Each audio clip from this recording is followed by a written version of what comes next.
Jako já si myslím, že tam nic ne to, ale teďka máte teda jako, teďka jde do práce to ty vole, tak teď to bude, tam nic neuvidíte, tam se nedostanete. To už musí být vysoké, podívej se, je to pálí.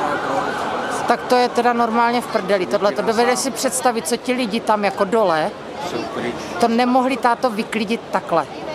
A nebo to muselo být šílený, jako ten vyklízení.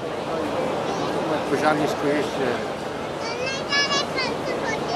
Já nemyslím z toho hotelu. Myslíš, že spadne? To nespadne, ale jako tak toto je teda fakt síla. Tak to teda jako...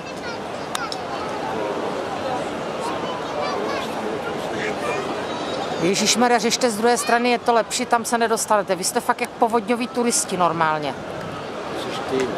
Vidíš, tam to teďka jako pere v půlce normálně v ohně, tam začíná nový požár. Tam je teďka nový ložisko.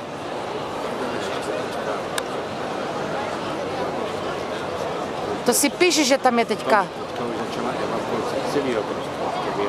Teď už to lítá do prdele, no. Tak to teda... A máme pozor. Teď nás začnou honit pryč, ano, nás.